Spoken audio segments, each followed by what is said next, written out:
स्वतःला समजून घ्या, स्वतःत काय स्किल आहे, कारण तुमच्या पाठीवरती काय हे तुम्हाला दिसणार नाही. असं सांगून बऱ्याच वेळा फ्रॉडचे केसेस पण घडतात. तर याच्यामध्ये कुठली काळजी नक्की घेतली पाहिजे जेणेकरून तुमचा फ्रॉड होण्यापासून वाचला पाहिजे?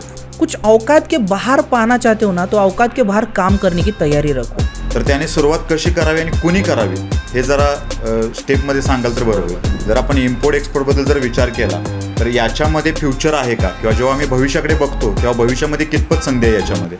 मित्रांनो, खूप इंटरेस्टिंग पॉडकास्ट होणार आहे शुभम रोडे सरांसोबत, ज्यांना इम्पोर्ट एक्सपोर्ट क्षेत्रातील तज्ज्ञ मानलं जातं. अतिशय कमी वयामध्ये त्यांनी त्यांचं अस्तित्व निर्माण केलं असून आत्तापर्यंत हजारो लोकांना त्यांनी ट्रेन केलं आहे. इंटरेस्टिंग पॉडकास्ट होणार आहे, त्यामुळे शेवटपर्यंत पहा. नमस्कार शुभम सर, या शोमध्ये मी तुमचं स्वागत करतो आणि स्वागत करत असतानाच मी तुम्हाला एक आवर्जून प्रश्न विचारतो की ते येऊन तुम्हाला कसं वाटतंय? धन्यवाद सर्वप्रथम रोहित सर. आज ॲक्च्युली तुम्ही या शोमध्ये मला बोलवलात. सगळ्यात महत्त्वाचा मुद्दा मी बऱ्याचशा मराठी बांधवांपर्यंत पोहोचायचा प्रयत्न करतो आणि हा एक प्लॅटफॉर्म असा एक महत्त्वपूर्ण राहील ज्या मराठी बांधवांना या क्षेत्रामध्ये काम करायचं आहे. सर, आम्ही तुमच्याकडून इम्पोर्ट एक्सपोर्टबद्दल जाणून घेणारच आहोत, परंतु ते जाणून घेण्या अगोदर मला तुमची कौटुंबिक पार्श्वभूमी जाणून घ्यायला आवडेल, जेणेकरून हा शो बघणारे आपले जे कोणी तरुण मुलं मुली असतील त्यांना थोडीशी प्रेरणा मिळेल यातून. नक्कीच. ॲक्च्युली कसं आहे, या इंडस्ट्रीमध्ये येण्या अगोदर खूप सारे गोष्टी ऑलरेडी मी केलेत, बरेचसे बिझनेसेस केलेत या इंडस्ट्रीमध्ये येण्या अगोदर. पण जर बोलायचं म्हटलं तर माझं एज्युकेशन ॲक्च्युली पुण्यामधनं कंप्लीट झालं. मॉडर्न कॉलेज ऑफ शिवाजीनगर पुण्यामधनं मी ग्रॅज्युएशन कंप्लीट केलं. ज्याप्रमाणे प्रत्येक एक मिडल क्लास फॅमिलीचा विचार असतो की बाबा चला काहीतरी एक जॉब मिळेल, पण माझा नेहमीप्रमाणेच एक विचार होता की आपण जॉब नाही करायचा, काय करेल जीवनात माहिती नाही, पण जॉब नाही करायचा, आपण छोटंसं शॉप टाकू, काहीतरी बिझनेस करू. पण बिझनेसकडे ओढण्याची एक मनामध्ये इच्छा होती. पहिल्यापासूनच तुम्हाला बिझनेसची आवडच होती? 100%. मग तेव्हा मी जेव्हा कॉलेज संपलं आता नक्की करायचं काय, तेव्हा मी ॲक्च्युली मी डेलीला 8 महिन्याचा हे पण केला, UPSC म्हणजे इंजिनिअरिंग सर्व्हिसेसमध्ये पण अभ्यास केला. पण ॲक्च्युअलमध्ये मला कळलं की 8 महिन्यामध्ये आपण ह्याच्यासाठी नाही बनलो आहे, आपल्याला काहीतरी नवीन करायचं. आणि त्यामुळं मी रिटर्न आलो आणि आल्याबरोबर पुण्यात अगोदर रेस्टॉरंट चालू केलं. रेस्टॉरंटमध्ये चांगलं चाललं, परंतु पुढे विचार केला की हे किती दिवस करणार काहीतरी, कारण व्यवसाय आणि सेल्फ एम्प्लॉयमेंटमध्ये काहीतरी डिफरन्स आहे.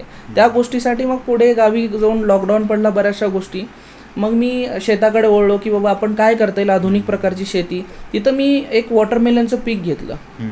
मग तेव्हा ॲक्च्युअलमध्ये जेव्हा आपलं वॉटरमेलन विकायला आला मार्केटमध्ये, तेव्हा त्या क्षणी लॉकडाऊन पडला होता आणि तेव्हा मी जे पैसे इन्व्हेस्ट केले होते त्या वॉटरमेलनसाठी, तेव्हा माझे ते पैसे ॲक्च्युअलमध्ये 1 रुपये किलोनं भावसुद्धा लागत नव्हता. मला एक प्रश्न पडला की आपण ह्या मालाला कसं मार्केटमध्ये विकू शकतो. भरपूर प्रयत्न केले, परंतु सगळे मार्केट्स बंद होते. मी खूप साऱ्या, तेव्हा मला एक संधी सुचली की बाबा निर्यात हा प्रोडक्ट होऊ शकतो का. तेव्हा मला विचार आल्यानंतर मी या इंडस्ट्रीमध्ये विचार केला की कोण असे निर्यात करतात लोक, त्यांच्याशी अप्रोच करायला सुरुवात केली. पण इनिशियली काही हेल्प मिळाली नाही. शेवटी स्वतः इंडिव्हिज्युअली मी ते जे काही 10 ते 15 मेट्रिक टन माल काढला होता मी स्वतः हायवेवरती विकलो आहे. कारण मला लाईफमध्ये एक गोष्ट माहिती आहे, आपण स्वतः मॅन्युफॅक्चर केलेली गोष्ट कधीही विकायला लाजायचं नाही. आणि कदाचित तिथून एक माझ्यामध्ये सेलिंगची स्किल निर्माण झाली आणि तिथून मी बऱ्याचशा गोष्टी पुढे करायला सुरुवात झाली. पण एक मला जेव्हा प्रॉब्लेम कळला की हा माल माझा जर निर्यात झाला असता तर मला चांगले पैसे मिळाले असते, तेव्हा मी एक मेंटॅलिटी स्ट्रॉंग केली आणि सुरुवात केली की बाबा आपल्याला आता निर्याताकडेच वळायचं. आणि तिथून माझी जी सुरुवात झाली, खूप सारे प्रॉब्लेम्स आले, आपण नक्कीच पुढे चर्चा करूया, परंतु तिथून माझी ही सुरुवात झाली. सर, आम्ही आज पाहतोय की ग्रामीण भागातले अनेक तरुण तरुणी असतील ज्यांना बिझनेस करायचा आहे. आता त्यांच्यासाठी तर तुम्ही सांगितल्याप्रमाणे इम्पोर्ट एक्सपोर्ट हा एक जबरदस्त प्लॅटफॉर्म आहे, पण प्रॉब्लेम असा येतोय की त्याबद्दलचं नॉलेज त्यांना मिळत नाही आहे, किंवा आजही ग्रामीण भागातल्या अनेक लोकांना इम्पोर्ट एक्सपोर्टबद्दल अजिबातच माहिती नाही आहे. तर मला तुम्हाला प्रश्न विचारावासा किंवा विनंती करावीशी वाटते की अगदी सोप्या भाषेमध्ये इम्पोर्ट एक्सपोर्ट हे चालतं कसं, किंवा हा बिझनेस वर्क कसा होतो हे थोडंसं आमच्या ऑडियन्सला सांगा. ओके. ॲक्च्युली सर कसं आहे, मला एक सांगण्याचा मेन महत्त्वाचा मुद्दा हा आहे की बरेच लोक आज जर तुम्ही गुजरातमध्ये गेलात ना, प्रत्येक 10-20 घरामागे तुम्हाला एक्सपोर्टर मिळेल. पण तीच सिच्युएशन जेव्हा महाराष्ट्रात याल, तुम्ही ग्रामीण भाग म्हणताय, परंतु ॲक्च्युअलमध्ये तालुका लेवल, जिल्हा लेवल किंवा मेट्रोपॉलिटन सिटीमध्ये सुद्धा बऱ्याचशा लोकांना एक्सपोर्ट म्हणजे काय माहिती नाही किंवा इम्पोर्ट म्हणजे काय माहिती नाही. निर्यात हा क्षेत्र एवढाच माहिती आहे की मोठमोठे कंटेनर्स असतात आणि करोडो रुपयामध्ये काम चालतं. हा मोठ्या लोकांचा गेम आहे, एवढ्याच मेंटॅलिटी लोकांची बनली आहे. तर मला सगळ्यांना सांगायचं आहे की निर्यात करत असताना तुम्ही बेसिक लेवलपासून जर करेक्ट नॉलेज, करेक्ट गायडन्स घेऊन जर व्यवस्थित पुढे काम केलात तर तुम्ही छोट्या एअर शिपमेंटपासून काम सुरू करू शकता आणि तुम्हाला या बिझनेसमध्ये उतरून चांगला पुढे प्रॉफिटेबल बिझनेससुद्धा होऊ शकतो. पण प्रॉपर गायडन्स घेऊन तुम्हाला उतरणं आवश्यक आहे. अनेक मला या प्रश्नाला म्हणजे या उत्तराला जोडून एक प्रश्न विचारावासा वाटतो की बऱ्याच मुलामुलींना इम्पोर्ट एक्सपोर्टमध्ये काम करायचं आहे, परंतु सगळ्यात मोठा प्रॉब्लेम येतो तो भांडवल. तर मिनिमम म्हणजे कमीत कमी किती भांडवलमध्ये हा बिझनेस करू शकतो किंवा यासाठी किती भांडवल लागेल? बरं, आता बेसिकली भांडवलाचं जर आपण बोललं तर कसं असतं, 3 प्रकारचे इन्व्हेस्टमेंट असतात एक्सपोर्टमध्ये जे आपल्याला कोणी सांगायला तयार नाही. आणि जेव्हा मी या इंडस्ट्रीमध्ये उतरत होतो मला सुद्धा सेम प्रॉब्लेम झाले. ही इन्स्टिट्यूट सुरू करण्याचं कारणच हे होतं की मला जे प्रॉब्लेम फेस झाले ते महाराष्ट्रातल्या कुठल्याही व्यक्तीला झाले नाही पाहिजे आणि मी जास्तीत जास्त जितक्या लोकांपर्यंत पोहोचता येईल त्या लोकांपर्यंत पोहोचण्याचा मी प्रयत्न करणार आहे. तर ॲक्च्युली इन्व्हेस्टमेंटचा आपण प्रकार म्हणला तर 3 प्रकारे तुम्ही इन्व्हेस्टमेंट करू शकता. एक असते जॉईंट व्हेंचर, ज्यामध्ये तुम्हाला इन्व्हेस्टमेंटची गरज नसते पण तुमच्यात कॅपॅबिलिटीज लागतं, तुम्हाला वेळ द्यावा लागतो आणि त्या इंडस्ट्रीला परफेक्शन करावं लागतं. नंबर 2 असते तुम्ही मिडल इन्व्हेस्टमेंट, म्हणजे थोडक्यात एअर शिपमेंट, ज्या Mumbai international, Chennai international, Hyderabad international एअरपोर्ट्सवरनं ज्या छोट्या मोठ्या शिपमेंट्स होतात तिथून तुम्ही काम करू शकता. जवळपास तुम्ही 100 किलो ते 1200 किलोपर्यंत एक कंपार्टमेंट बुक करून तुमचा शिपमेंट करू शकता. आपण जर एक्झाम्पल घेतलं फ्रूट व्हेजिटेबल्समध्ये ओकरासारखे प्रोडक्ट्स आहेत जे नॉमिनल तुम्ही 50,000पासून 1.5 लाखापर्यंत सुद्धा एक्सपोर्ट करू शकता. आणि ज्यांना वाटतंय की ॲक्च्युली माझ्याकडे खूप मोठा फंड आहे आणि मला त्या लेवलनं काम करायचं आहे तर तुम्ही 5 लाख 10 लाखाच्या सुद्धा एअर शिपमेंट्समध्ये काम करू शकता.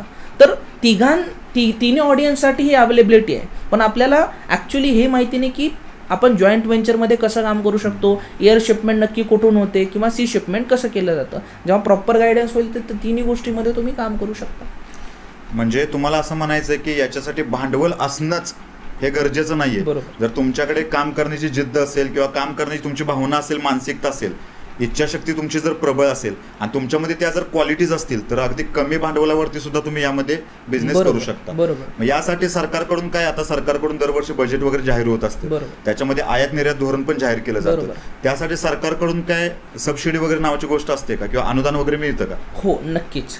आता कसं आहे, तुम्ही जेव्हा डोमेस्टिक मार्केटबद्दल बघाल, तुम्ही डोमेस्टिक मार्केटमध्ये 10 लाखाचा जरी बिझनेस केला तर गव्हर्नमेंट तुम्हाला कुठलाही इन्सेंटिव्ह देत नाही. त्यात तुम्हाला GST वेगळा लागतो, टॅक्सेस वेगळे लागतात.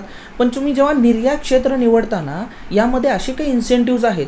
गव्हर्नमेंट प्रत्येक एक्सपोर्टरला म्हणजे प्रत्येक निर्यातदाराला एक प्रोत्साहन करण्यासाठी काही इन्सेंटिव्ज ठेवले. थोडक्यात रोड टिप नावाचा एक प्रकार आहे जो इन्सेंटिव्हच्या स्वरूपात दिला जातो. ड्युटी ड्रॉबॅक्स तुम्हाला मिळतं. इवन थर्ड प्रोसेस, इंटरनॅशनल मार्केटमध्ये GST सुद्धा लागत नाही. जे काही तुम्ही GST पे करताय ते GST रिटर्न मिळतं. पण या गोष्टी माहिती नसल्यामुळे लोकांना ते या इंडस्ट्रीमध्ये उतरायला प्रॉब्लेम्स होतात. सर, मी अनेक लोकांचे प्रॉब्लेम सॉल्व्ह करत असतो. ते प्रॉब्लेम सॉल्व्ह करत असताना बरेच जण माझ्याकडे त्यांचे प्रॉब्लेम घेऊन येत असतात. त्यावेळी एक गोष्ट मला आवर्जून तुम्हाला विचारावीशी वाटेल किंवा ते मी निरीक्षण केलं की आयात निर्यात याच्यामध्ये पैसे गुंतवा वगैरे, आम्ही तुम्हाला असं फायदा मिळवून देऊ असं सांगून बऱ्याच वेळा फ्रॉडचे केसेस पण घडतात. तर याच्यामध्ये कुठली काळजी नक्की घेतली पाहिजे जेणेकरून तुमचा फ्रॉड होण्यापासून वाचला पाहिजे किंवा वाचेल? Okay, good. सगळ्यात बेस्ट क्वेश्चन आहे सर, कारण मराठी बांधवापर्यंत ते नक्कीच पोहोचणं गरजेचं आहे. बऱ्याच लोकांचा प्रश्न असतो की एक्सपोर्टमध्ये पैसे बुडतात का?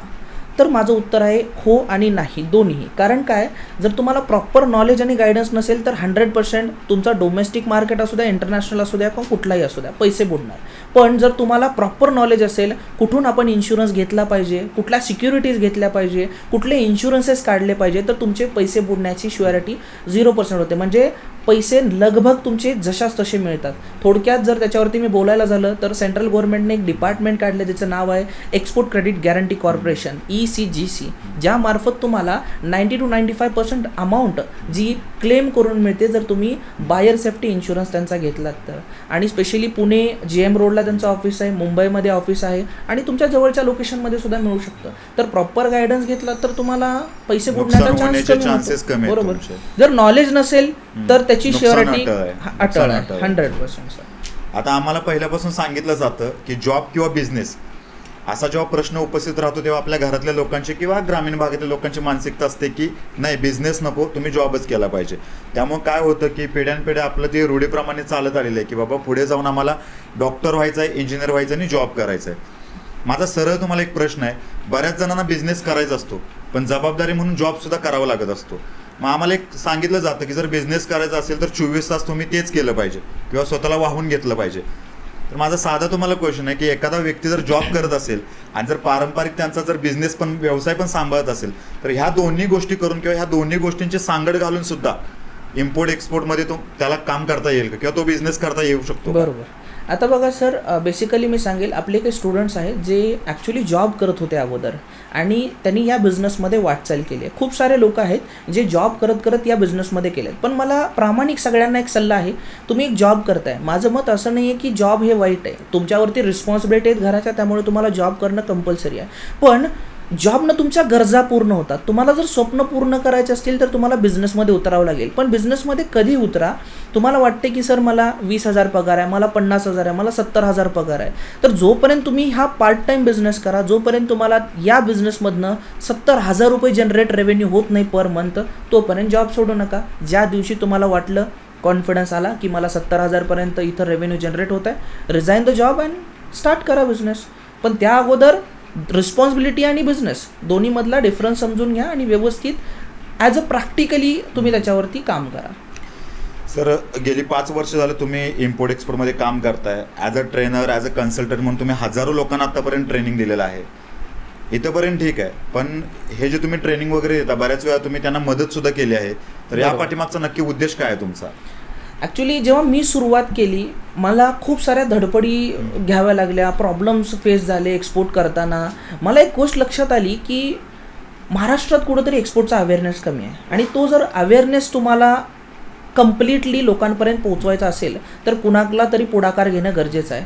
आज मला सांगायला आनंद होईल की मी जेव्हा ही सुरुवात करायचा विचार केला तेव्हा माझ्या डोक्यात एक मिशन आणि विजन मी ठेवलं की बाबा 2027पर्यंत मला कमीत कमी 1,00,000 मराठी बांधवांपर्यंत पोहोचायचं आहे, हे अवेअरनेस घेऊन. त्यातले 10% 20% जरी लोक उतरले, आज तुम्हाला साधं सांगेल की जेव्हा एक एक्सपोर्टर घडतो महाराष्ट्रामध्ये तेव्हा जवळपास 25 लोकांचा रोजगार निर्माण होतो. समजा तुम्ही एक केळी एक्सपोर्ट करताय, तर केळीमध्ये जे हार्वेस्टिंग करणारा जो एम्प्लॉय किंवा जो हार्वेस्ट करायला मदत करतो व्यक्ती, तो CHAच्या ऑफिसपर्यंत मदत करणारा व्यक्ती, असे 25 लोकांचा रोजगार निर्माण होतो. तर तुम्ही विचार करा की लगभग आपण 20-30 हजार लोकांना जर एक्सपोर्टर बनवलं तर किती मोठा रोजगार निर्माण होणार आहे भारतामध्ये. त्याचबरोबर आधी महाराष्ट्राला मी फोकस करतोय, कारण आधी आपल्या जवळच्या गोष्टी कंप्लीट करा, मग तुम्ही भारतापर्यंत पोहोचा.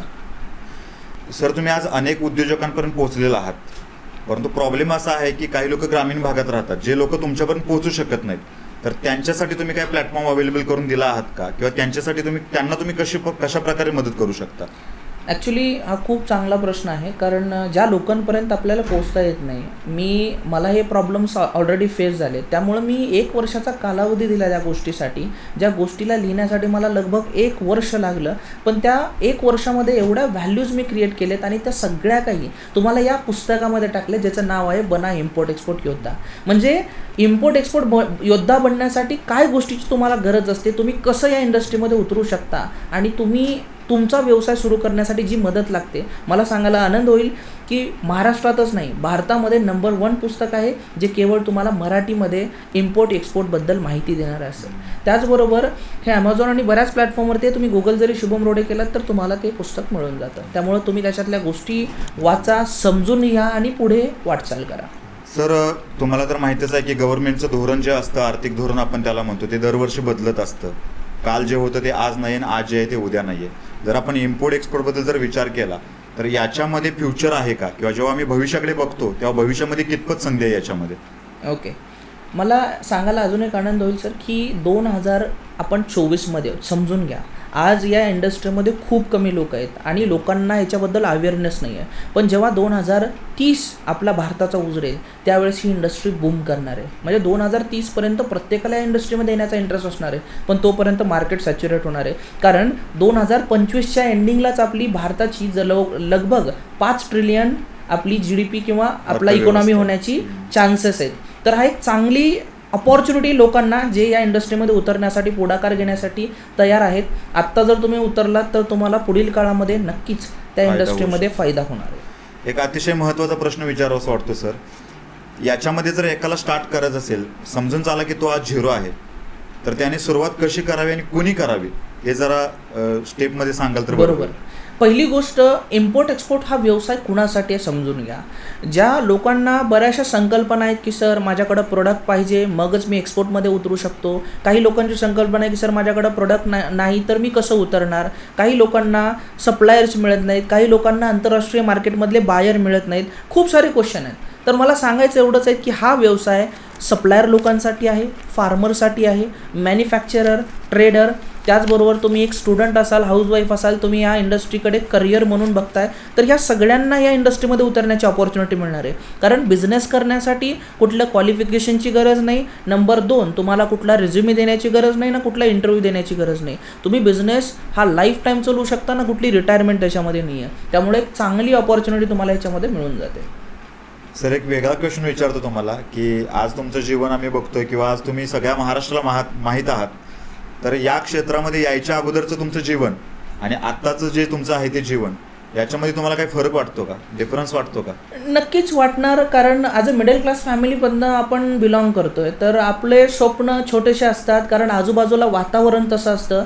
पण मला एक आनंदाची गोष्ट सांगायला आवडेल की बाबा मी हा चेंज घडवला कसा. तर सर्वप्रथम मी अशा लोकांची भेटायला सुरुवात केली ज्या लोकांचे ऑलरेडी करोड्समध्ये बिझनेस आहेत, लॅक्समध्ये ते कमवत आहेत. आपली मेंटॅलिटी कशी आहे, आपण कधी 15 रुपये बघितलेच नाहीत तर आपल्याला 10 रुपये मोठे वाटणार. जेव्हा तुम्ही मार्केटमध्ये बघाल की बाबा लोक काय करतात, काय करोड्स आणि मिलियन्समध्ये कमवत आहेत, तेव्हा तुम्हाला एक प्रकाश पडतो की मी कसं काम केलं पाहिजे. आणि तिथून जो प्रवास झाला, अगोदर जे आपण मिडल क्लास फॅमिलीमध्ये जगण्याचा प्रयत्न करतो की जसं काही ॲडजस्टमेंट म्हणतो ना आपण त्याला आयुष्यामध्ये, ती ॲडजस्टमेंट करायची. पण आज सांगायला आनंद होईल की खूप साऱ्या इंटरनॅशनल व्हिजिट्स होतात. प्रत्येक 2-3 महिन्याला भरमसाठ लोक कनेक्ट होतात, त्यांना गायडन्स मिळतो. बऱ्याच देशामध्ये फिरून आपल्याला नवीन नवीन गोष्टी शिकायला मिळतात, नवीन लोकांच्या भेटी होतात, नवीन ओळखी बनतात आणि एक बिझनेसचं नेटवर्क चांगलं बनतं. तर हा मोठा चेंज झाला आहे माझ्या लाईफमध्ये. सर, तुमच्याबद्दल मी एक किस्सा ऐकून होतो. तुम्ही एका इंटरव्ह्यूमध्ये बोलला होतात की लग्नाच्या 2 दिवस अगोदर तुम्ही स्वतः वॉटरमेलन स्वतः विकले होते रस्त्यावरती उभा राहून. तर तो नक्की किस्सा काय होतो तो आवर्जून सांगा. त्याचं कारण तुम्हाला सांगतो, कारण बऱ्याच जणांना डेडिकेशन एखादा बिझनेस करायचा असतो. आता कसं आहे, एखादी गोष्ट विचार करणं एखाद्या गोष्टीचा आणि ते ॲक्शनमध्ये उतरणं म्हणजे खूप फरक असतो. बरेच लोक कारणं देत असतात, तर त्यांच्यासाठी मला वाटतं एक बेस्ट एक्झाम्पल ठरेल ते. बरोबर. ॲक्च्युली जेव्हा माझं लग्न ठरलं होतं तेव्हा मी लॉकडाऊनच्या जवळपास 19च्या दरम्यान, त्यावेळेस मला एक कळत नव्हतं की नक्की जीवनात करायचं काय. मला एक इच्छा होती की बिझनेस करायचा आहे, पण या बिझनेसकडे येण्याचा उद्देश नव्हता. सर्वप्रथम मी शेती करायचा प्लॅन केला की आधुनिक पद्धतीने आपण शेती करूया. त्यामध्ये वॉटरमेलनचं पीक घेतलं. ॲक्च्युली माझं लग्न ठरल्यानंतर उद्याला लग्न आहे आणि मी आज हायवेवरती टरबूज विकतो थोडक्यात. आणि ही सिच्युएशन माझ्यावरती होती कारण पैसे नव्हते. आता मला साधं उदाहरण विचारायचं, उद्या तुमचं लग्न झालं, तुमच्यावरती रिस्पॉन्सिबिलिटी वाढणार. उद्या तुम्ही जर समजा हॉस्पिटलला जायचं किंवा कुठं, तर तुम्ही घरून पैसे नाही घेऊ शकणार. तुम्हाला तुमची रिस्पॉन्सिबिलिटी बाळगणं गरजेचं आहे. त्यामुळं लग्न झाल्याच्या पहिल्या दिवशी मी वॉटरमेलन विकले आणि दुसऱ्या दिवशी विकले. ॲक्च्युली मला लग्नामध्ये तुम्ही ओळखू शकलो नसता अशी सिच्युएशन होती. पण परिस्थिती आपल्याला शिकवते. कारण तुम्ही जे 25 वर्ष एज्युकेशनमध्ये घालता, तुम्हाला फक्त ती एज्युकेशन 15-20 हजार कमवण्यासाठी शिकवते, पण जी परिस्थिती तुम्हाला शिकवते ना, ती आयुष्यात कुठलीच गोष्ट तुम्हाला शिकवू शकत नाही. यातून एक गोष्ट शिकायला नक्कीच मिळते की आम्ही बऱ्याच वेळा म्हणतो की माणसाला परिस्थिती घडवते. आता परिस्थिती घडवते, कशी घडवते त्याचं एक उत्तम उदाहरण म्हणजे शुभम सर. सर, तुम्हाला अजून एक प्रश्न विचारावासा वाटतो की आयुष्यातला असा कोणता क्षण आहे का की तुम्हाला वाटतं की तो तुमच्या लाईफचा टर्निंग पॉईंट ठरला? बरोबर. जेव्हा मला निर्यात क्षेत्रामध्ये उतरण्याची जेव्हा संकल्पना सुचली, जेव्हा मी मार्केटमध्ये मटेरियल विकायला गेलो, प्रत्येक ठिकाणी आपल्या मटेरियलला आपण रेटच मिळवू शकत नाही. म्हणजे मला जेव्हा मी ॲक्च्युली एज्युकेशन घेतल्यामुळं मला शेतकऱ्याच्या एवढ्या भावना माहिती नव्हत्या किंवा ट्रेडर सप्लायरच्या भावना माहिती नव्हत्या की नक्की ते कशा फेजमधनं जात आहेत. जेव्हा मी ॲक्च्युअली केलं, मला कळलं की मी स्वतः मॅन्युफॅक्चर केलेल्या प्रोडक्टला मी भाव ठरवू शकत नाही. मग ह्या प्रोडक्टचा व्हॅल्यू नाही ना काही. तेव्हा मी बऱ्याचशा निर्यातदाराला अप्रोच करायला सुरुवात केली, पण मला काही रिस्पॉन्स मिळाला नाही. पण आज सांगायला आनंद होईल की तेच निर्यातदार आज मला अप्रोच करतायत, मला इन्व्हाइट करतायत बऱ्याच ठिकाणी आणि भेटण्यासाठी माझ्याकडनं वेळ घेत आहेत. तर हे सगळ्यात मोठा बदल आपल्या जीवनात घडतो. कारण 5 वर्षापूर्वी पण मी तोच आहे आणि आता पण मी तोच आहे. पण जो बदल घडला, स्वतःच्या स्किलमध्ये डेव्हलपमेंट, स्वतः लोकांशी बोलणं, एक्सपोर्टबद्दल नॉलेज घेणं आणि एक्सपोर्ट स्वतः इंडिव्हिज्युअल करणं, यामध्ये खूप डिफरन्स असतो. आणि मग ते नॉलेज, जे प्रॉब्लेम मला झाले ते आपल्यापर्यंत न पोहोचता आपण लोकांपर्यंत पोहोचवणं गरजेचं आहे. ह्या उद्दिष्टाने मी ह्या गोष्टी सुरू केल्या. सर जसं की मी मागाशी म्हटलं तुम्हाला की प्रत्येकाला बिझनेस करायचा आहे, परंतु प्रॉब्लेम असा आहे की आमची कुठेतरी मेंटॅलिटी आहे की बिझनेस करायचं म्हटलं की सगळ्यात मोठी असते ती रिस्क. म्हणजे आम्ही बिझनेस करायचं म्हणतो पण आम्ही बिझनेस करायला घाबरतो कारण आम्हाला त्यात खूप मोठी रिस्क वाटते. तर ही जी मानसिकता आहे त्या मानसिकतेला तुम्ही काय सल्ला द्याल? ओके, सर्वप्रथम एक गोष्ट सांगेल सर मी तुम्हाला की भारतामध्ये ना 2 प्रकारचे लोक आहेत. एक येतात 4% आणि एक येतात 96%. तुम्ही जेवढे पैसे 96% लोकांना देता ना तेवढेच पैसे 4% लोकांना द्या. जेव्हा आपण त्या पैशाची वाटणी करू ना प्रत्येकाच्या वाट्याला 20,000 रुपये सुद्धा येणार नाहीत 96% लोकांमध्ये. पण जेव्हा तेच पैसे तुम्ही 4% लोकांना वाटा, प्रत्येकाला मिलिनियर आणि बिलिनियर ते पैसे बनवतात. तर हा मोठा मुद्दा आहे की हे 4% जी कम्युनिटी आहे ना ती सेपरेट आहे. तुम्ही या प्रकारचा विचार करून इथं कधीच जाऊ शकणार नाही. तुम्हाला थोडासा विचार तुमचा चेंज करावा लागेल. 90% लोक माझ्याकडे, भरपूर लोक मला प्रश्न विचारतात की सर मला बिझनेस करायचा आहे पण माझ्याकडे हे नाही ते नाही, सर माझ्याकडे भांडवल नाही. आज 25-25 हजारचे फोन वापरतायत लोक, पण छोटीशी एक 15,000पासून कंपनी सुरू होते. आपण डोमेस्टिकमध्ये करू शकतो, इंटरनॅशनली जे काही पॉसिबल होईल ते करण्याचा प्रयत्न करत नाही.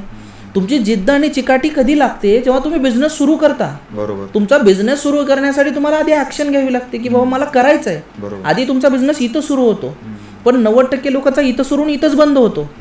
आणि आपल्याला एक सवय काय लागली माहिती आहे, बऱ्याचशा मराठी बांधवांना किंवा इतर लोकांना दुसऱ्याच्या बिझनेसची तुलना आणि कॅल्क्युलेशन करायची सवय लागली आहे. पण ते लोक हे विसरून गेलेत की आपल्या बिझनेसची डायरीच अवेलेबल नाही आहे. समजते, हा सगळ्यात मोठा ड्रॉबॅक्स आहे. तर कुठंतरी स्वतःला समजून घ्या, स्वतःत काय स्किल आहे, कारण तुमच्या पाठीवरती काय हे तुम्हाला दिसणार नाही. तुम्हाला ज्या गोष्टी वाटत आहेत, ज्या तुमच्या गट्स आहेत त्या दाबल्या गेल्यात ओव्हर थिंकिंगमुळं. बाहेर या, ॲक्शन घ्या, मग पुढे तुम्हाला काय जिद्द चिकाटी लावायचं आहे आपोआप तुम्ही तिथपर्यंत पोहोचता. आणि कुठलाही बिझनेस एका दिवसात सुरू नाही होत सर, त्याच्या मागे खूप मेहनत असते. त्याचबरोबर माझ्या मते कुठलाही बिझनेस तुम्हाला करायचा असेल तर 900 दिवस मिनिमम त्या बिझनेसमध्ये टिकून तुम्हाला राहणं गरजेचं आहे. साधारणतः 3-4 वर्ष. बरोबर, 3 वर्ष मिनिमम. म्हणजे तुम्ही साधा जरी बिझनेस सुरू केलात ना तर तुम्ही त्याला ब्रँड बनवायला 3 वर्ष लागतात मिनिमम. बरोबर. तुम्ही रेव्हेन्यू कमवाल, रेव्हेन्यूचं माझं म्हणणंच नाही 1-2 लाख रुपये तुम्ही उदरनिर्वाहासाठी बिझनेस करत नाही. सर्वप्रथम समजून घ्या की सेल्फ एम्प्लॉयमेंट आणि बिझनेसमध्ये काय डिफरन्स आहे. आता बऱ्याच लोकांचा 90% लोकांचा काय प्रश्न आहे की सर मी एक वडापावचा ठेला लावला, झाला माझा बिझनेस सुरू. त्यांना बिझनेसची व्याख्या माहिती नाही. वडापावचा ठेला म्हणजे it's a self employment. Business म्हणजे काय असतो, एक संघटन जे तुमच्यासाठी काम करेल तुमच्या असताना किंवा नसताना.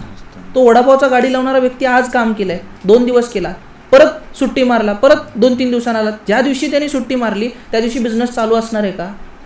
हा, तुमच्या वडापावचीच गाडी आहे पण तुम्ही लोकांना काम देताय, तुम्ही नसताना पण तुमचा बिझनेस चालताय, त्याला बिझनेस म्हणलं जातं. म्हणजे कुठेतरी तुम्हाला असं वाटतं का की मराठी माणसामध्ये खास करून पेशन्सची कमतरता? बरोबर, बरोबर, एक्झॅक्टली. बिझनेसचे मी काही 5 टिप्स तुम्हाला सांगेल की तुमच्यात उद्योजकता येण्यासाठी काय गोष्टी असल्या पाहिजे. आणि या गोष्टी जन्मतापासून कुणाच्यातच नसतात. जो व्यक्ती बिझनेस सुरू करणारा, ज्याप्रमाणे तुम्हाला काही वाक्य बनवण्यासाठी ABCD EI लागते ना, तर ह्या स्किल्स तुम्ही आजच ह्या वहीमध्ये लिहून घ्या आणि तुमच्या भिंतीवरती चिटकवा आणि रोज तुम्ही त्याला बघा. नंबर 1, तुमच्यात पेशन्स असणं गरजेचं आहे. नंबर 2, तुमच्यात डिसिजन ऑन राईट टाईम घेण्याची कॅपॅबिलिटी असली पाहिजे. बरेच लोक म्हणतात की सर निर्णय घेतोय. निर्णय घेणं उपयोगाचं नाही. 40व्या वर्षी सुरू करायचा बिझनेस म्हणताय आणि 80व्या वर्षी करताय. वेळेचा अभावही इम्पॉर्टंट आहे. निर्णय करेक्ट टाईमवरती तुम्हाला घेतला पाहिजे. मग ते चुकू, एक्सपिरियन्स येईल आणि बरोबर आला तर जिंकाल. नंबर 3 आहे क्युरियस आणि क्रिएटिव्ह बना. बऱ्याच लोकांना गोष्टी काही जमत नाहीत तर त्या गोष्टी तुम्ही करण्याचा प्रयत्न करा. मला का जमत नाही, 90% लोक जमत नाही सोडून देतात. त्याच्याने बिझनेस नाही होणार. मी काय ब्रँड बिल्ड करू, मी कसं करू, माझी मार्केटिंग कशी केली पाहिजे, सेल्स कसा केला पाहिजे. 10 लाख रुपये लोक आपले मराठी बांधव एक शॉप टाकण्यासाठी घालतात पण त्यामध्ये 5,000 रुपये मार्केटिंग बजेट ठेवत नाहीत. त्यांच्या बिझनेसला कस्टमर कसे येणार? तुम्ही बिझनेस सुरू करताना लोकेशन प्रॉपर आहे का, मार्केटिंग कशी केली पाहिजे, ब्रँडिंग कशी केली पाहिजे, तुमचा सेल्स कसा असला पाहिजे. हे छोट्याशा बिझनेसपासून कॉर्पोरेट इंडस्ट्रीपर्यंत सगळे हे सेम रूल्स अप्लाय होतात आणि तुम्हाला ते करणं गरजेचं आहे. पण हे आपल्याला कोणी सांगायला तयार नाही, कारण आपल्या कुठल्याही पिढीमधला व्यक्ती कॉर्पोरेटमध्ये मालक नाही. आपण कॉर्पोरेटमध्ये जॉबच केलोत बऱ्याच लोकांनी. तर ज्या गोष्टी तुम्हाला शिकण्यासाठी स्वतःच्या स्किलला डेव्हलप करावं लागेल, आपोआप तुमची मेंटॅलिटी वाढेल आणि इथून तुमचा बिझनेसचा प्रवास सुरू होईल. त्यामुळं ह्या 2-3 टिप्स तुम्ही लक्षात ठेवा आणि तुमच्यामध्ये आत्मसात करा. मग सर आम्हाला एक विचारायचं होतं तुम्हाला, या रिलेटेडचा एक क्वेश्चन होता. जर आम्हाला एखाद्या परीक्षेची तयारी करायची असेल तर आम्ही क्लासेस लावतो, कारण मार्केटमध्ये क्लासेस अवेलेबल आहेत जिथं आम्हाला शिकवलं जातं जे आम्हाला हवं आहे ते. मग जर आम्हाला जर शून्यातून स्टार्ट करायचं असेल, इम्पोर्ट एक्सपोर्टमध्ये आम्ही जर आमचं फ्युचर बघत असेल, तर यासाठी मार्केटमध्ये काही चला पुस्तकांचं तर तुम्ही बोललाच मागाशी, तुमचं स्वतःचंच एक पुस्तक आहे, तर मार्केटमध्ये असे क्लासेस वगैरे किंवा असं काय आहे का अवेलेबल की जिथे आम्हाला परिपूर्ण माहिती मिळेल किंवा आम्हाला तिथे परिपूर्ण टीच केलं जाईल? ओके, कसं आहे समजून घ्या. सर्वप्रथम एक्सपोर्ट इम्पोर्ट करण्यासाठी माहिती, इन्फॉर्मेशन आणि त्यांना हेल्प हे 2 प्रकार वेगळे आहेत. सर्वप्रथम इन्फॉर्मेशन जर तुम्ही म्हणलात, यूट्यूबवरती भरमसाठ इन्फॉर्मेशन अवेलेबल आहे, तुम्ही तिथं जाऊन बघा. पण जर तुम्हाला ॲक्च्युअलमध्ये सपोर्ट हवा आहे की बाबा काम करताना मला प्रॉब्लेम आला तर मला कुणीतरी मदतीला हवं आहे, तर त्याप्रमाणे आपले प्रत्येक रविवारी वर्कशॉप्स अवेलेबल असतात, ज्यामध्ये तुम्हाला इम्पोर्ट एक्सपोर्ट क्षेत्र नक्की काय असतं हे समजून घेण्यासाठी फ्री वर्कशॉप्स तुम्हाला बघायला मिळतात. कशी सुरुवात तुम्ही करू शकता. त्यानंतर जर तुम्हाला वाटलं की येस सर मला काम करायचं आहे, तुमच्यासोबत जोडून मला हेल्प हवं आहे, प्रॉब्लेम आला तिथं तुमचा सपोर्ट हवा आहे, तर आपोआप तुम्हाला नेक्स्ट लेवलला जाण्यासाठी तुमचा स्टार्टिंग 0 to hero सगळी इन्फॉर्मेशन तुम्हाला मिळते. आणि स्टार्टिंगपासून कंटेनर एक्सपोर्ट करण्यापर्यंत काय बेनिफिट्स असतात, कारण आज मला बऱ्याच कंट्रीमध्ये फिरण्याचा एक्सपिरियन्स आहे, बऱ्याचशा बायरसोबत कनेक्शन्स आहेत, बरेचसे सप्लायर, 20,000पेक्षा जास्त लोकांची आपली कम्युनिटी आहे, ज्यामध्ये भरपूर सप्लायर्स तुम्हाला मिळून जातील. आणि ॲक्च्युली मी या गोष्टी हिंदीमध्ये पण करू शकलो असतो, I can speak in English as well, पण करण्याचं रिझन आहे की महाराष्ट्रामध्ये कुठेतरी अवेअरनेस कमी आहे. आपण अगोदर आपल्या घरामधल्या सगळ्या गोष्टी नीट करणं गरजेचं आहे, एरिया, तालुका, जिल्हा, मग तुम्ही महाराष्ट्र जावा आणि नंतर तुम्ही इतर गोष्टीपर्यंत पोहोचा. जर ही गोष्ट खरंच मला तुमची खूप आवडली की तुम्ही मराठी माणसाचा पहिला विचार करताय. बरोबर. मला अजून एक क्वेश्चन विचारायचं आहे तुम्हाला की आता आपण बघतोय की सरकार स्वतः म्हणते की उद्योजक बना, बरोबर, त्यासाठी सरकार वेगवेगळ्या रूपामध्ये तुम्हाला सबसिडी किंवा अनुदान देण्याचा प्रयत्न करते. तर तुम्हाला काय वाटतं की अजून सरकारने याच्यामध्ये काय चेंजेस करायला पाहिजेत की जेणेकरून जास्तीत जास्त मुलं मुली बिझनेसमध्ये येतील आणि स्वतःला एक प्रूव्ह करतील याच्यामध्ये येऊन? ओके, एक साधं उदाहरण देईल. आज एक्सपोर्टला जर बघायचा दृष्टिकोन म्हणलात ना गव्हर्नमेंटचा, एक्सपोर्टला आणि इम्पोर्टला बघण्याचा दोन्ही वेगळा आहे. तुम्ही जर कुठला प्रोडक्ट इम्पोर्ट करताय ना, तर त्यावेळेस तुम्हाला एक इम्पोर्ट ड्युटी द्यावी लागते, तुम्हाला टॅक्सेस द्यावे लागतात, तुम्हाला GST द्यावा लागतो, खूप साऱ्या गोष्टी. पण एक्सपोर्टमध्ये तुम्हाला सर्वप्रथम गव्हर्नमेंट बाहेरच्या देशामधले डॉलर भारतामध्ये आणल्यामुळे तुम्हाला इन्सेंटिव्स मिळतात. पहिला हा बेनिफिट आहे. नंबर 2, तुम्हाला ड्युटी ड्रॉबॅक्स मिळतात, तुम्हाला रोड टिपसारखे इन्सेंटिव्स मिळतात. त्याच्या पलीकडे जर तुम्ही अपेक्षा करताय तर मला वाटते की सर तुम्ही स्वतः एवढे स्वावलंबी व्हायला पाहिजे की या म्हणजे गव्हर्नमेंट काहीतरी करेल याची अपेक्षा करू नका. बरोबर, तुम्हाला स्वतः बिझनेस करायचा आहे ना, आता आपलं घर आहे, आपण स्वतः चालवतो, प्रत्येक गोष्ट गव्हर्नमेंटच्या गोष्टीवरती चालवणार नाही. केलं तर चांगलीच गोष्ट आहे, ते त्यांच्या डिसिजन्स असतील. DGFT डायरेक्टर जनरल फॉरेन ट्रेडमधनं काही अपडेट्स आले तर आपल्याला ते नक्कीच कळून जातात. पण फक्त त्या अपेक्षेवरती बसून बिझनेस सुरू नका करू. बरोबर. तर माझं मत एवढंच असेल की सुरुवात करा, जेवढं तुमची कॅपॅबिलिटी आहे तिथून सुरुवात करा. आपोआप गव्हर्नमेंटच्या जे बेनिफिट्स आहेत ते पुढे चालून तुम्हाला मिळतच राहतील. म्हणजे एक गोष्ट मला इथं आवर्जून सांगावीशी वाटेल की सरांनी पण तुम्हाला तेच सांगितलं, मीही तुम्हाला या प्लॅटफॉर्म मार्फत तेच सांगतोय. कुठलाही तुम्हाला बिझनेस करायचा असेल, नॉट ओन्ली इम्पोर्ट एक्सपोर्ट, कोणताही बिझनेस, सगळ्यात पहिला तुमच्याकडे तुम्ही तुमच्या मानसिकतेमध्ये बदल केला पाहिजे. तुमची मेंटॅलिटी तशी पाहिजे की तुम्हाला बिझनेस करायचा आहे, त्यानंतरच पुढच्या गोष्टी लागू होतील ज्या काही असतील त्या. बरोबर. आणि माझं सतत एक म्हणणं असतं सर की तुम्हाला जर कुछ पाना आहे ना, कुछ खोना पडेगा. तुम्हाला बिझनेसमध्ये उतरायचं आहे, काही दिवस तुम्हाला झोप मोडावी लागेल, काही दिवस पहाटे उठावं लागेल, पण जाऊ द्या, काही लिमिटेड प्रॉब्लेम्स तुम्हाला होतील, पण लाईफ टाईम सॅटिस्फॅक्शन तुम्हाला होणार. बरोबर. मग लिमिटेड आणि लाईफ टाईममध्ये डिफरन्स आहे. 90% लोकांना जॉब आणि बिझनेसमधला डिफरन्स मी सांगेल. जॉब म्हणजे मार्केटमधनं जाऊन फळं आणणं, तुम्ही घरी आणताय खाताय, उद्या परत आणताय खाताय, परत आणताय खाताय, तुम्ही ज्या दिवशी बंद कराल फळं यायचे बंद. पण बिझनेस म्हणजे मार्केटमधनं एक छोटंसं झाड आणताय, म्हणजे एक रोप आणताय.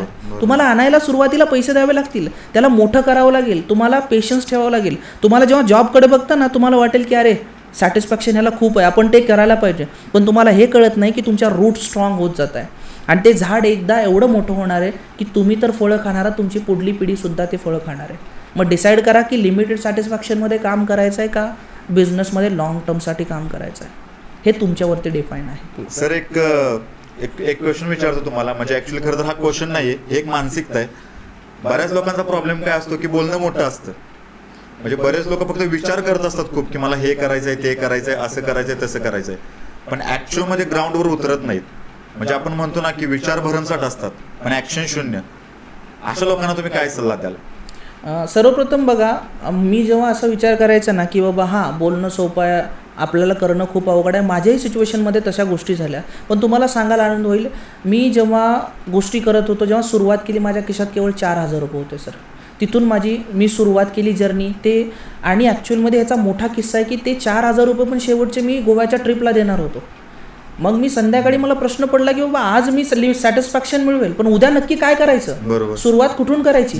त्या दिवशी मी ती मित्राला सांगितले की आपण कॅन्सल करूया, आणि मी ते 4,000 रुपये माझ्या लर्निंगवरती फोकस करायला सुरुवात केली. मग लोकांशी भेटायला फिरायला, मग असं कनेक्शन होत होत होत आपण या इंडस्ट्रीमध्ये उतरलो. तर मला एकच सांगायचं आहे, तुम्हाला काय वाटतंय किंवा बोलणं सोपं आहे हे एक मुद्दा वेगळा आहे, पण जर कुछ औकात के बाहर पाना चाहते हो ना, तो औकात के बाहर काम करने की तयारी रखो. त्याच्याशिवाय तुम्हाला काहीही मिळणार नाही. तुम्ही ऐका, मोटिवेशन एक वेगळा प्रकार आहे, पण स्वतः जोपर्यंत उतरणार नाही ॲक्शन घेऊन, तोपर्यंत तुमचा बिझनेस स्टार्ट होणार नाही. त्यामुळे सर्वप्रथम टिप नंबर 1 मेंटॅलिटी चेंज करा. टिप नंबर 2 त्या बिझनेसवरती प्रॉपर नॉलेज घ्या. नंबर 3 मार्केटिंग कसं केलं जातं, प्रोडक्ट मॅन्युफॅक्चर करण्यापेक्षा प्रोडक्ट सेल कसा करता येतो ह्याच्यावरती फोकस करा. आणि त्याला ॲक्च्युअलमध्ये तुमच्या स्किलमध्ये जेव्हा डेव्हलपमेंट येईल, आपोआप या बिझनेसला तुम्हाला स्मूथनेस मिळेल आणि तुम्ही त्या बिझनेसमध्ये उतरू शकाल. तुम्ही मागाशी म्हटलात की तुम्ही हजारो विद्यार्थ्यांना किंवा हजारो लोकांना ट्रेन केलं आहे किंवा त्यांना कन्सल्ट करता तुम्ही, तर तुमचे काही विदेशात तुमचे स्टुडंट आहेत का, आणि ते असतील तर कुठल्या कुठल्या देशामध्ये आज काम करतात? नक्कीच. माझ्यासोबत सर 18 वर्षाच्या मुलापासून 75 वर्षाच्या लोकांपर्यंत येतात गोष्टी शिकण्यासाठी आणि प्रॉपर गायडन्ससाठी. त्यामधला सांगायचा आनंद झाला तर एक आपले काही स्टुडंट्स आहेत जे 10 वर्ष झालं इराणसारख्या म्हणजे त्या देशामध्ये काम करत आहेत, परंतु त्यांना एक आयडिया नव्हती की बाबा आपण बिझनेस कसा करू शकतो. जेव्हा ते माझ्यासोबत कनेक्ट झाले, विदिन 3 मंथ्स त्यांनी पहिल्या 2 शिपमेंट्स केल्या, एक काही प्रोडक्ट्समध्ये आणि सेकंड बनानाची शिपमेंट केली. आय वॉज सो सरप्राईज की बाबा जो व्यक्ती 10 वर्ष झालं स्ट्रेट फॉरवर्ड जातोय, तो 3 महिन्यात कसं काय चेंज झाला. त्याला मी प्रश्न विचारला हा, तर त्यांनी सांगितलं की सर फक्त मेंटॅलिटी. आणि तिथून जो चेंज घडला, आज मला सोलापूर झालं, टेंभुर्णी झालं, खूप सारे आपले स्टुडंट सप्लायर म्हणून सुद्धा काम करत आहेत. केवळ 18, 20, 22 वर्षाचे मुलंसुद्धा आहेत जे सप्लायर म्हणून तिथं काम करतात. तर माझं म्हणणं एकच आहे, कुठून रेव्हेन्यू कमवता येईल तिथून कमवा, पण आपल्या महाराष्ट्रातला यूथ काहीतरी केलं पाहिजे या अपेक्षेनं मी सतत त्यांच्यापर्यंत या गोष्टी पोहोचवत राहणार आणि लाईफ टाईम माझी सर्व्हिस त्यांच्यापर्यंत जात राहणार. तुम्ही जसं म्हटलात की तुमच्या स्टुडंटने सांगितलं की मेंटॅलिटी, तर ही मेंटॅलिटी चेंज करण्याचं, त्याला घडवण्याचं काम तुम्ही करता. सर, हा पॉडकास्ट अनेक लोक बघतील, अनेक उद्योजक लोक बघतील. हा पॉडकास्ट बघितल्यानंतर त्यांना सुद्धा वाटेल की आपण सुद्धा इम्पोर्ट एक्सपोर्टमध्ये यावं. तर त्या लोकांसाठी तुम्ही सुरुवातीच्या काळामध्ये त्यांनी कोणती काळजी घेतली पाहिजे किंवा कोणत्या स्टेप्स फॉलो केल्या पाहिजे? ओके, मेनली बघा, खूप साऱ्या उद्योजक लोकांना एक्सपोर्ट इम्पोर्टचं नॉलेज नसतं. तुम्हाला नॉलेज तर मिळणार, पण काही स्टेप्स मी सांगेल ज्या तुम्हाला फॉलो करणं गरजेचं आहे. सर्वप्रथम तुम्ही प्रोडक्ट निवडता कसा त्याच्यावरती तुमचा एक्सपोर्ट डिफाईन करतो. प्रोडक्ट सिलेक्शन हा खूप मोठा पार्ट आहे आणि तो तुम्हाला अगोदर कंप्लीट करायचा आहे. निवडलेल्या प्रोडक्टला सप्लायर तुम्हाला कुठून मिळतील मार्केटमधनं, ते सप्लायर तुम्हाला शोधता आले पाहिजे. सप्लायर जेन्युइन आहे का नाही त्याची तुम्हाला मोजमापणी केली पाहिजे आणि जेन्युनिटी चेक करता आली पाहिजे, कारण कुणीही सप्लायर जेन्युइन नसतो, तो तुम्हाला शोधावा लागतो. नंतर तुम्हाला त्या मार्केटमधले बायर शोधता आले पाहिजे. इंटरनॅशनल मार्केट थोडक्यात बघितलात तर तुम्ही जपान, साऊथ कोरिया, नेदरलँड, हाँगकाँग, Malaysia, Italy, UK, Kenya, Kuwait, Dubai, Qatar, कुठल्याही देशामधले तुम्हाला आंतरराष्ट्रीय मार्केटमधले बायर शोधता आले पाहिजे. ते शोधण्याच्या काय टेक्निक, टिप्स आहेत तुम्हाला ते माहिती पाहिजे आणि तुम्ही त्यांच्यापर्यंत पोहोचून तुमचा प्रोडक्ट एक्सपोर्ट करता आला पाहिजे. नंतर राहिला पार्ट की ते बायर जेन्युइन आहेत का, कारण कुठलाच बायर जेन्युइन नसतो. तुम्हाला त्याची जेन्युनिटी चेक करावी लागते. ते प्लॅटफॉर्म्स कुठले आहेत, कुठला सेंट्रल गव्हर्नमेंटची बॉडी आपल्याला हेल्प करते त्याच्याबद्दल जाणून घेणं गरजेचं आहे. त्यानंतर त्याच्या पुढील पार्ट जर तुम्ही म्हणलात तर कागदपत्र. बऱ्याच लोकांना माहिती नाही की सर कंपनी फॉर्म कशी करायची. एक छोटी मोठी कंपनी तुम्ही फॉर्म करून थोडक्यात प्रोप्रायटर करा, प्रायव्हेट लिमिटेड, जी काही पॉसिबली तुम्हाला होईल त्यामध्ये डॉक्युमेंट्स काढून तुमचं काम करा. जर डॉक्युमेंट्स म्हणलं तर काही छोटे मोठे डॉक्युमेंट्स असतात, शॉपॅक, उद्यमी, GST, ॲपेडा, एम्पेडा, त्यानंतर तुमचा एक करंट अकाउंट लागतो. हे छोटे मोठे डॉक्युमेंट्स तुम्हाला काढायचे आणि या इंडस्ट्रीमध्ये वाटचाल करू शकता. जर तुम्हाला वाटतं की सर एवढ्या सगळ्यांचा आम्हाला नॉलेज नाही आहे किंवा बेसिकपासून इन्फॉर्मेशन हवं आहे, तर ॲक्च्युली वर्कशॉपमध्ये तुम्हाला या सगळ्या गोष्टी मिळतात. आपला रविवारी वर्कशॉप असतो, तिथंही तुम्ही येऊन या गोष्टी शिकू शकता फ्रीमध्ये आणि तुमच्या बिझनेसला सुरुवात करू शकता. सर, तुम्ही जसं की सांगितलं की तुम्ही हजारो लोकांना आतापर्यंत ट्रेनिंग दिला आहात किंवा हजारो लोकांना तुम्ही आज कन्सल्ट करत आहात. तुमचे अनेक विद्यार्थी देशाच्या बाहेर जाऊन सुद्धा बिझनेस करत आहेत. वयाच्या 26व्या वर्षी तुम्ही जे काय आहे ते अचीव केलं आहे. याची कधी पोचपावती तुम्हाला मिळाली असं वाटतं का तुम्हाला? ॲक्च्युली बघा सर, खूप साऱ्या देशामध्ये ऑलरेडी फिरतोय, तो मला वेगळा आनंदच आहे. पण बरेचसे अवॉर्ड्स मला मिळाले. महाराष्ट्र बिझनेस आयकॉन अवॉर्ड झाला, त्यानंतर खूप सारे आर्टिकल्ससुद्धा माझ्याबद्दल आहेत. पण महत्त्वाचा मुद्दा की आपण लोकांपर्यंत काय करतोय ते काही अपेक्षा न करता जर केलात ना, आपोआप ते तुमच्या वाट्याला नवीन नवीन गोष्टी येत राहतात आणि एवढं काही तुम्हाला मिळतं ज्याची अपेक्षा तुम्ही कधी करत नाही. आता माझ्या प्रवासाबद्दल मी आत्तापर्यंत जे अनुभवलं आहे त्याबद्दल तुम्हाला सांगतोय. सर, बऱ्याच गोष्टी तुम्ही क्लिअर केल्यात. आता तुम्हाला शेवटचा आणि अंतिम प्रश्न विचारतो मी तुम्हाला, की एकाच वाक्यात सांगा की उद्योजकांनी आत्ता या क्षणी काय केलं पाहिजे? माझं एकच वाक्य असेल सर, की त्यांनी सुरुवात केली पाहिजे. बाकी सगळ्या गोष्टी नंतर येतात, तुम्ही सुरुवात करा. तुम्हाला जर इम्पोर्ट एक्सपोर्टमध्ये यायचं असेल, या बिझनेसबद्दल जर जाणून घ्यायचं असेल, तर संडेला सरांचे वर्कशॉप असतात. सरांचा कॉन्टॅक्ट नंबर आणि सरांचे डिटेल्स मी डिस्क्रिप्शनमध्ये देतो आहे. तुम्ही कधीही सरांशी कॉन्टॅक्ट करू शकता. सर, तुम्ही इथे आलात आणि तुम्ही मोलाचं मार्गदर्शन आमच्या प्रेक्षकांना केलं. निश्चितच तुम्हाला बघून नवनवीन उद्योजक घडतील अशी आपण अपेक्षा बाळगूया. आणि पुन्हा एकदा इथं आल्याबद्दल तुमचे मनस्वी आभार.